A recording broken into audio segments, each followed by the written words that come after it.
Bonjour et bienvenue dans Paroles de femmes. Nous sommes à la fin de cette semaine où nous avons parlé des paroles dans Paroles de femmes, ce qui fait beaucoup de fois le mot parole est parlé dans une seule phrase. Et on va finir sur le silence. Le silence, la valeur du silence, parce qu'on a vu à quel point nos paroles pouvaient avoir un impact. Mais quelquefois, il y a des paroles, on a vu, il fallait juste s'en débarrasser. Et il y a aussi une place au silence. La Bible nous dit il y a un temps pour parler, il y a un temps pour se taire. Et là, tous les enfants, alléluia. Cliché, oui, c'est vrai, Anne. Mais n'empêche que j'ai entendu d'alléluia. Il y a un temps pour se taire. On va voir qu'il y a des moments, nos paroles ne sont pas utiles et seraient même défavorables. Donc, dans ce qu'on a dans notre bouche, la puissance qu'il y a dans notre bouche, il y a aussi le silence. Le silence en fait partie. Et il y a des moments, il vaudrait mieux se taire. Bah oui, déjà, dans des circonstances où il y a des discussions qui dérapent, il vaut mieux pas prendre part pour pas risquer de, justement, déraper avec les autres, puis se préserver, puis pas dire des choses qu'on regretterait après. Donc déjà, dans certaines discussions, le silence, c'est une bonne protection. Hein, il y a plein de circonstances où le silence va nous permettre aussi de prendre du recul par rapport à ce qui se fait, pour pas se précipiter, pour pas commencer à... Parce qu'on s'avance, hein, on se met à risque quand on ouvre la bouche et qu'on commence à parler. Surtout dans des situations qui sont tendues. Si on commence à parler et qu'on n'a pas réfléchi avant, on le sait, on va tourner cette fois la langue dans notre bouche, mais quelque part, il y a un petit peu de ça. Au sens où il y a certaines circonstances de la vie sociale où c'est pas grave de trop réfléchir avant de parler, mais il y en a d'autres. Il faut prendre du recul, il faut réfléchir. Des fois même, il faut prier avant de prendre la parole. Et surtout quand on nous accuse. Hein, parce qu'on va se retrouver dans des situations où on va être mis sur le devant de la scène et puis on va peut-être nous attaquer, on va peut-être nous accuser, on va peut-être nous dire des choses très injustes. Puis là, c'est normal, c'est humain, on aurait tendance à réagir avec notre chair, vouloir se justifier, vouloir prouver notre point, vouloir se faire justice soi-même. Et puis, dans certaines circonstances, ça serait très malvenu d'ouvrir la bouche puis d'essayer de se défendre soi. Mais je dis pas qu'il faut toujours se laisser piler dessus puis rien dire, c'est pas ça. Mais il y a des circonstances où il vaut mieux laisser le Seigneur agir, éclairer la personne qui nous accuse, ou bien tout simplement laisser le temps agir et le Seigneur en son temps fera ce qu'il faut pour nous justifier. Mais il y a des fois, c'est même pas la peine de vouloir absolument se justifier, absolument parler, ou absolument vouloir mettre des mots sur une situation. Juste se taire et laisser la poussière retomber. Et puis aussi, quand nous-mêmes, on est en colère. Hein. Là, on parlait vraiment de la réaction négative des autres, mais la nôtre. Quelquefois, j'espère rarement, mais il y a des fois où on est quand même un être fait d'émotions et des situations qui nous amorcent et puis qui vont déclencher une colère. Et la Bible dit que celui qui se met en colère n'accomplit pas la volonté de l'Éternel. Et c'est déjà se dévoiler sous un jour vraiment terrible, de montrer sa colère. Puis sous la colère, on n'est plus quelqu'un de spirituel. On est quelqu'un de entièrement charnel. Et la colère ne portera jamais de bons fruits pour le royaume de Dieu. Donc, quand on sent que la colère vient, vaut mieux aller se cacher. Oui, parce qu'on pourrait dire des choses qu'on pourrait dire des choses qu'on pense pas, ou qu'on pense sur le moment, mais qu'on pense pas d'une manière générale, mais qui dépassent et qui auront des répercussions terribles. On l'a dit dans d'autres émissions cette semaine, les paroles sont créatrices, dans le bon comme dans le mauvais.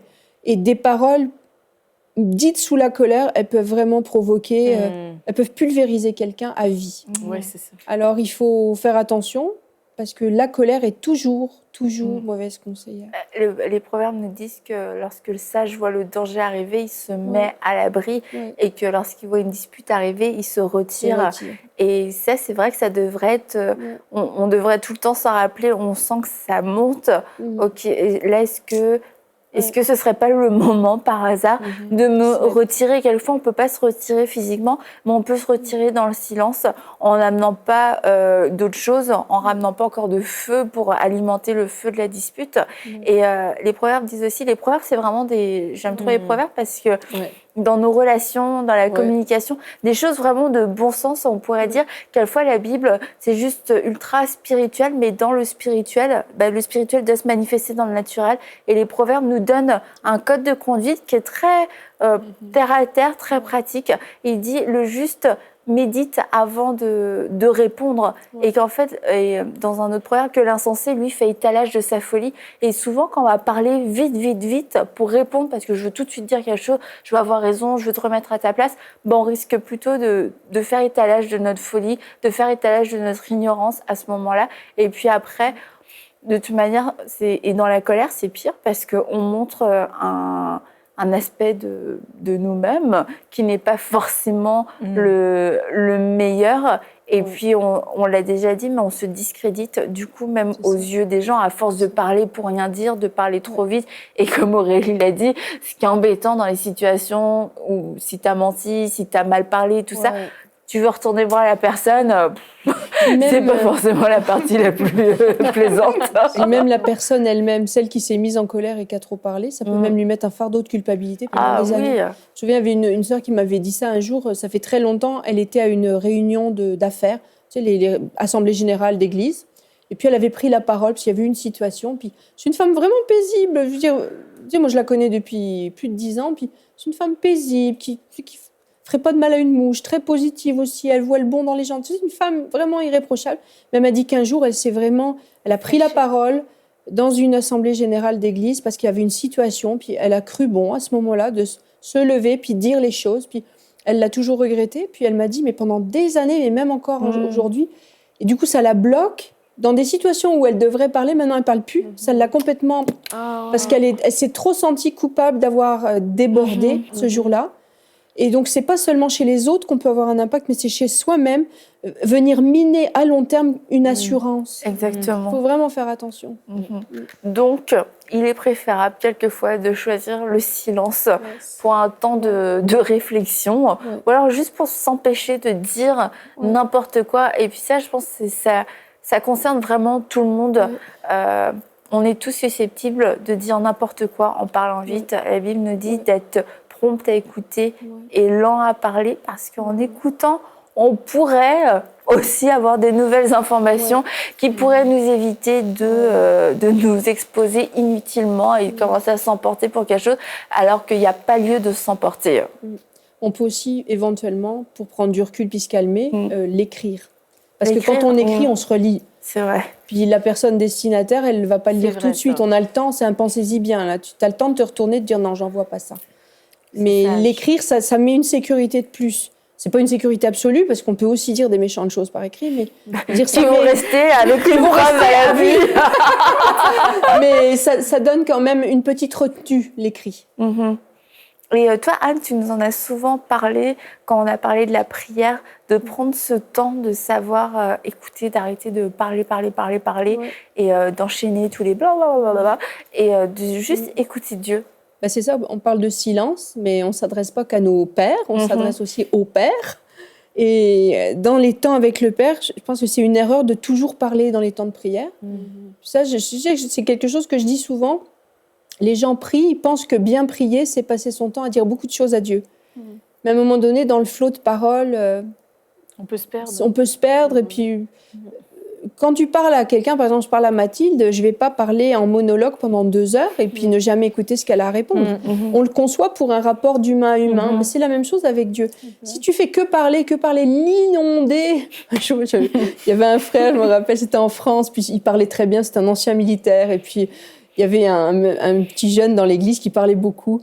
Puis un jour, il a dit « Oh, lui, il est atteint de diarrhée verbale. » Et ça m'avait tellement marqué, je me suis dit « Oh, que c'est laid !» Et c'est vrai que devant Dieu, il faut éviter ce genre de choses, cette abondance inutile. Et puis savoir se retenir, puis écouter, parce que Dieu nous parle. Voilà. Et si on n'écoute jamais, t'entendras jamais. Oui, moi, je connais quelqu'un qui, chaque fois que tu lui dis « J'ai prié et tout », il va toujours te demander « Qu'est-ce que Dieu t'a dit ?» Parce que c'est important, on a parfois le réflexe juste de parler. Mais tu sors d'une prière, tu as passé comme 1 heure, plus parfois. Et là, qu'est-ce que Dieu t'a dit? Je sais pas. Rien. Moi, je pense que quand on laisse pas Dieu parler aussi, c'est peut-être parce qu'on a peur que Dieu nous parle pas, où on sait juste pas comment l'entendre. Ça fait qu'on préfère juste remplit remplir le temps. Oui, voilà. Remplir les vides. C'est comme quelqu'un dans une conversation qui en fait, c'est pas une conversation, mais c'est quelqu'un qui parle sans arrêt parce que il veut être certain qu'il n'y ait pas de vide et pour pas que ça crée un malaise. Ouais. Il y en a qui ont ce malaise-là avec Dieu le Père quand il prie. Mais est-ce qu'on peut peut-être te dire de façon concrète comment on fait du coup pour entendre Dieu? Est-ce que littéralement on se met, on attend, on ferme les yeux, on fait silence? Est-ce qu'on écoute de la musique? Est-ce qu'on peut chanter? Il faut éviter que l'esprit parte à vagabonder sur autre chose, parce que c'est vite fait. Je pense que ça vient aussi avec le temps, c'est un entraînement. D'abord, tu es rentré déjà dans la présence de Dieu. Donc j'imagine que tu as loué Dieu, tu l'as adoré à ta manière, tu as chanté, je ne sais pas. Tu es rentré dans la présence de Dieu à ta manière. Mais maintenant que tu es dans la présence de Dieu, écoute ce qu'il a à te dire. Puis peut-être qu'au début, tu n'entendras pas sa voix, mais au bout d'un moment, ton oreille va devenir sensible à la voix de Dieu. Tu vas reconnaître la voix de ton berger et tu vas l'entendre de parler. Mais c'est sûr qu'il ne faut pas s'attendre du premier coup à tout entendre. C'est pas comme dans la publicité pour les spaghettis, là. Je veux dire, ça ne marche pas comme ça. Tu t'approches de Dieu, puis tu apprends à écouter. Tu apprends même à prendre le risque de ne rien entendre. À un moment donné, Dieu va te parler. Mais si je peux me permettre de raconter une petite anecdote d'une sœur qui apprenait à entendre la voix de Dieu. Et dans le fond, c'est notre esprit qui est connecté avec l'esprit de Dieu. Ouais. Et au début, l'esprit de Dieu va dire des choses simples et qui ne mettra pas la vie en danger de personne. Et pour elle, elle était seule à la maison avec ses enfants. Son mari était parti prêcher à l'extérieur. Et le Saint-Esprit lui a simplement dit « Les lumières de ta voiture sont allumées. » Elle a entendu ça ici. Et là, elle dit pourquoi que l'Esprit de Dieu me dirait une chose pratique? Et quand la voix s'est répétée 3-4 fois, elle a fini par céder, est montée, est allée regarder par la fenêtre. Pour vrai, les lumières de sa voiture étaient allumées et Dieu se préoccupait tellement d'elle qu'il savait qu'elle était seule à la maison avec ses enfants et que si les lumières étaient allumées, ça mettrait la batterie de sa voiture à terre et elle ne pourrait pas sortir, elle serait prise à la maison avec ses enfants. Et ça a été facile en plus pour elle de voir que c'était vraiment la voix de Dieu. C'était concret et c'était un acte de bienveillance de la part du Saint-Esprit en plus. Et après, elle a appris à faire confiance à Dieu dans les petites choses. Donc, c'était une petite chose. Donc, si on entend la voix de Dieu dans les petites choses comme ça, après, Dieu va pouvoir nous parler dans des choses plus importantes et plus importantes, des plus grandes décisions et des choses comme ça. Mais pour commencer, ça sera dans des temps de prière. Parce que là, après, c'est sûr que ton oreille devient aiguisée à la voix de Dieu. Donc, dans tes activités quotidiennes, tu peux l'entendre. Mais au début, c'est pas forcément comme ça. C'est ça, elle est en train de prier. Mais tu pries, voilà, si tu es chez toi, tu es en train de prier, puis que Dieu te parle, c'est un moment favorable pour qu'il te parle. Ça ne veut pas dire qu'il n'y a que dans les moments de prière qu'il va pouvoir te parler. Mais dans un moment de prière, c'est vraiment favorable. Puis c'est là qu'il faut apprendre à se taire, puis à écouter. Et puis, on parlait de communication. Tout à l'heure, je disais, si je parle à Mathilde, je ne vais pas faire un monologue de 2 heures. Quoique. Je pourrais t'écouter. Mais quand on est dans nos rapports avec les autres, c'est un grand talent de savoir se taire et d'écouter ce que l'autre a à dire. De ne pas tout de suite lui renvoyer le ping-pong et vouloir absolument trouver une solution au problème qu'il est en train de t'expliquer. Écoute-le. Juste l'écouter. Moi, ça m'est souvent arrivé. Des fois, je fais juste écouter la personne et dire qu'est-ce que ça m'a fait du bien. Ouais. Mais je lui ai rien dit. J'étais juste là, j'ai écouté. Il y a des gens ça m'a fait du bien. Il y a des gens qui se font payer cher pour pouvoir écouter les autres. Et les pasteurs. Et sinon, il y a les pasteurs. Mais dans le conseil pastoral, dans le conseil pastoral, ça arrive souvent. Les gens ont besoin. Puis juste le fait d'exprimer les choses dans un environnement sûr, rassurant. Et le fait de les exprimer, leurs idées vont se remettre d'aplomb. C'est ça. Après, on va prier ensemble, puis c'est tout, ça s'arrête là. Et tu vois, quelquefois, les gens, dans le fait de pouvoir verbaliser beaucoup de choses qui se passent dans leur tête, c'est confus, et puis ils se disent « Ah non, j'ai vraiment besoin d'avoir de l'aide ». Et puis quand ils se mettent à parler, les choses se mettent en place. Ils posent des questions, puis ils se répondent finalement au fur et à mesure. Ah oui, c'est vrai. Oui, c'est vrai. Merci beaucoup. Je dis j'ai rien fait. T'as fait les questions, les réponses. Mais le fait d'avoir un vis-à-vis, d'avoir une oreille attentive pour écouter, tout de suite, ça va faire du bien. Et encore une fois, c'est pour ça que en communication, en termes de communication, le Seigneur nous a dit, soyez prompts à écouter et lents à parler parce que les gens peuvent avoir des choses à dire qui peuvent leur faire du bien. Quelquefois, ça va être informatif et bénéfique aussi pour nous de l'entendre, mais parce qu'il y a beaucoup de bénéfices finalement au silence, pas un silence passif où on ne s'entend rien, un silence parce qu'on ne veut pas prendre part à certaines conversations, un silence pour entendre Dieu, un silence pour pouvoir laisser l'autre s'exprimer. Et dans ces cas-là, le silence va être tellement plus bénéfique qu'un flot de paroles finalement qui nous priverait de quelque chose.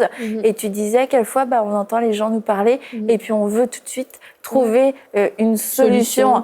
Mais je pense qu'il faut aussi accepter quelquefois, on n'a pas de solution. Mais ça arrive beaucoup dans les couples. Hein. Souvent, la femme veut parler, elle veut être écoutée et le mari, lui, se sent obligé de trouver une solution. Et en plus, oui, je sais, messieurs, vous m'écoutez. Et une fois que la solution est trouvée, c'est comme la conversation devrait être terminée. C'est ça.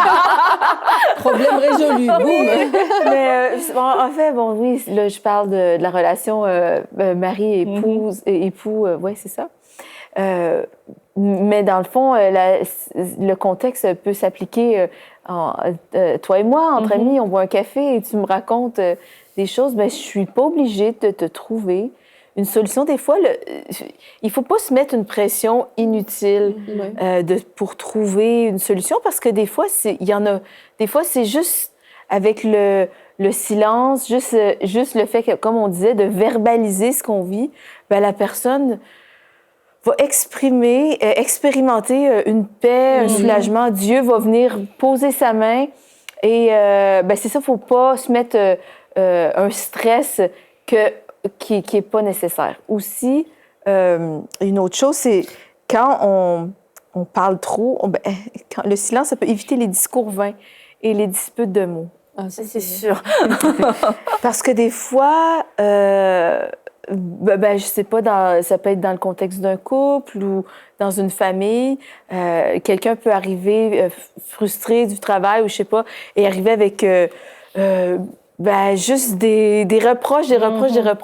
Et le fait de parler va attiser la colère, va attiser la frustration, la susceptibilité. Et je pense que des fois, c'est juste de dire, OK, c'est bien, t'as terminé. Puis on a tous des faiblesses de caractère et il y a des jours où ça va, des jours où ça peut aller moins bien. Mais c'est pas forcément le reflet de notre vie, de notre personnalité. Et c'est vrai que quelquefois, t'arrives, t'as fait un petit truc de travers. Qu'est-ce que t'as?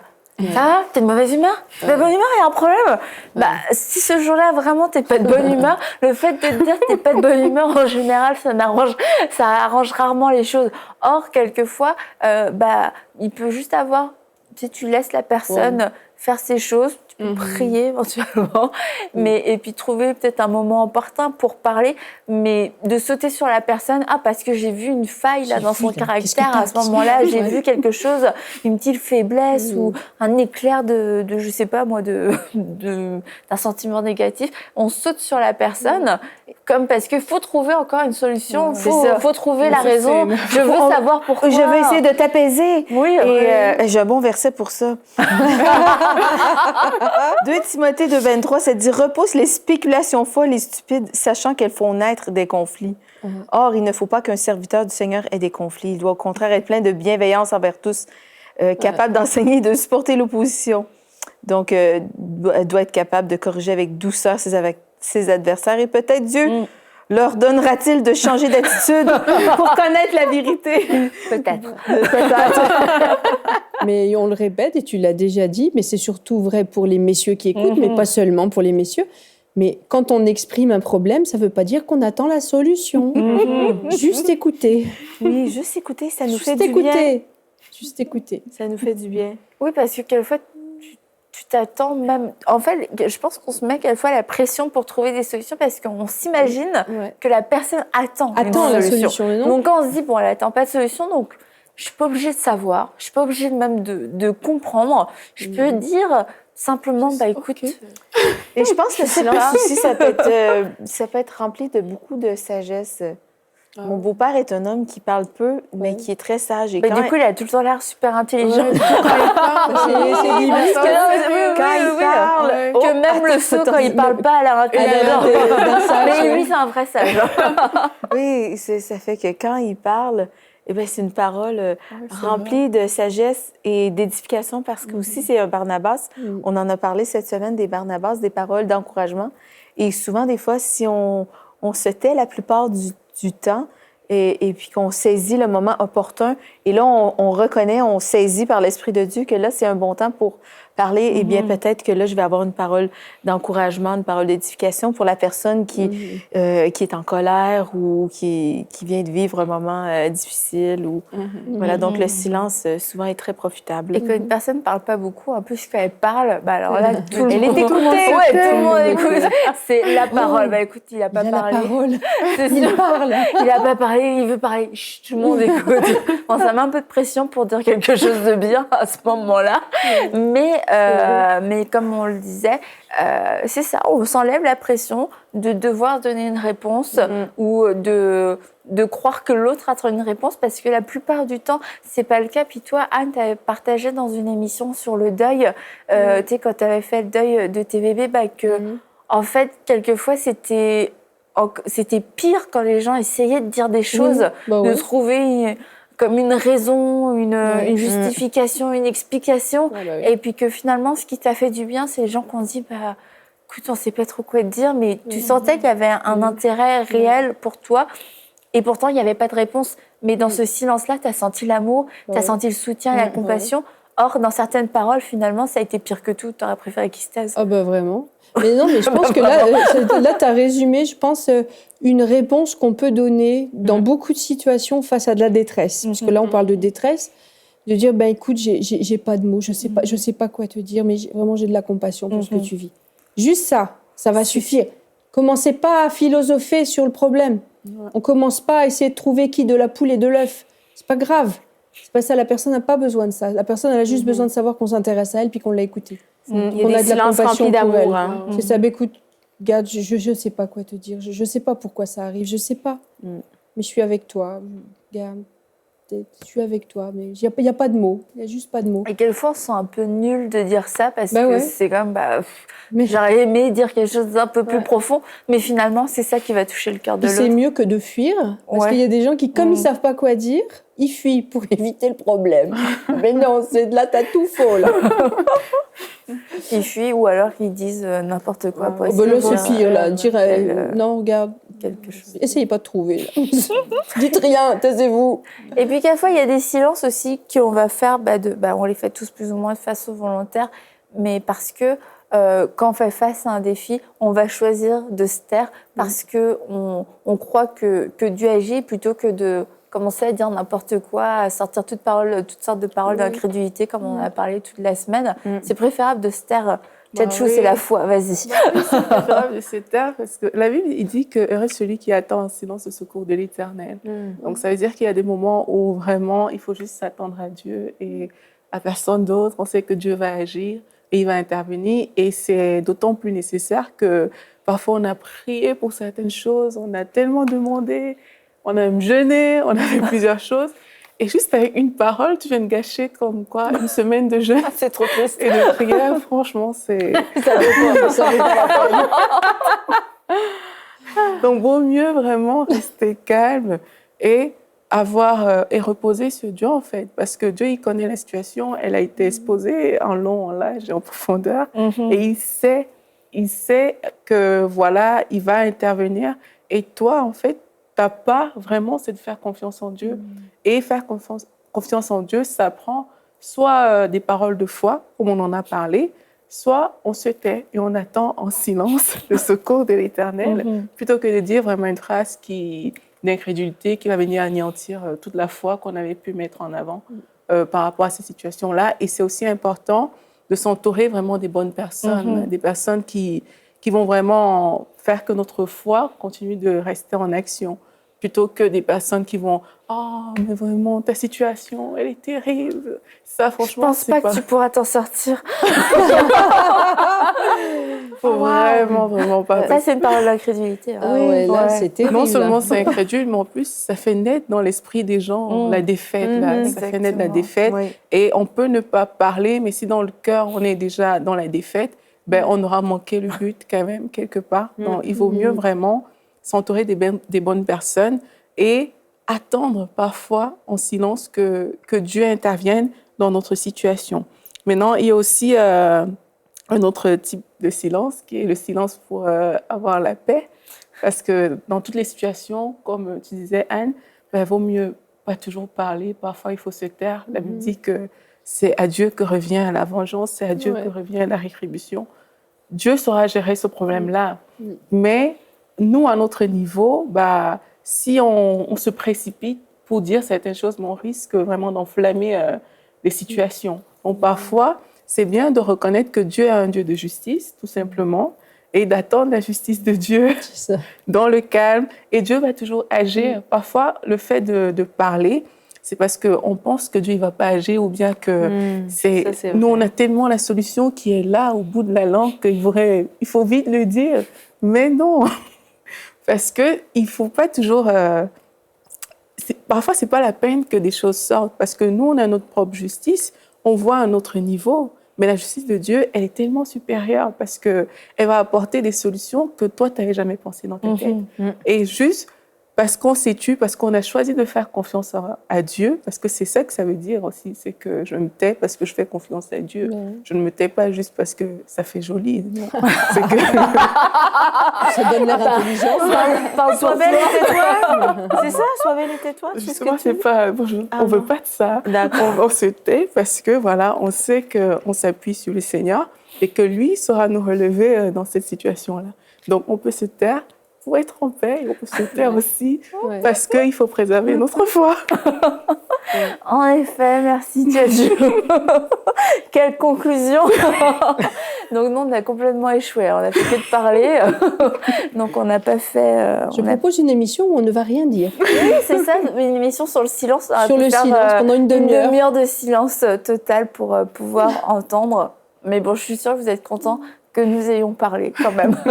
Donc j'espère que vous avez été bénis tout au long de cette semaine. En tout cas, personnellement, moi j'ai été édifiée, j'ai été encouragée. On a tous une bouche et on peut l'utiliser de la bonne ou de la mauvaise façon. Et personnellement, je prends la décision d'utiliser cette puissance pour créer la vie, pour amener le ciel sur la terre, pour voir des changements, pour voir des transformations, pour pouvoir déclarer la guérison, déclarer la délivrance, déclarer des saluts, parce que c'est ce que je veux voir. Et puisque je veux le voir, et je vais le déclarer avec foi et je vais encore plus méditer la parole pour m'imprégner et comme Mathilde l'a dit, chercher la révélation. Et même si on n'a pas la révélation, ceci dit, commencez, mais cherchez toujours la révélation parce que si on attend la révélation, ça se peut qu'on commence jamais rien. Mais en commençant à déclarer la parole, parce qu'on sait que c'est la vérité, la révélation va jaillir. Mais poursuivez pas à comprendre, mais à avoir la révélation de la parole de Dieu, que ça crée un réma en vous, que ça crée une illumination en vous, que ça puisse devenir quelque chose de réel, votre réalité, et que ce soit votre vérité, que vous puissiez la confesser avec audace, avec assurance, peu importe les saisons, les tempêtes de la vie, parce que cette parole est puissante et elle a la puissance de générer la vie dans votre corps, dans votre famille, dans la vie de vos enfants, dans la vie de votre époux. Alors utilisez votre bouche pour la bénédiction et on vous dit à très bientôt pour une prochaine émission de Paroles de Femmes.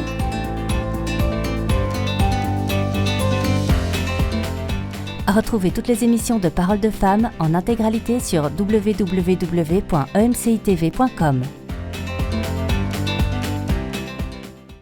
Cette émission est rendue possible grâce au précieux soutien des partenaires d'Enseigne-moi Canal International. Retrouvez tous nos programmes sur emcitv.com.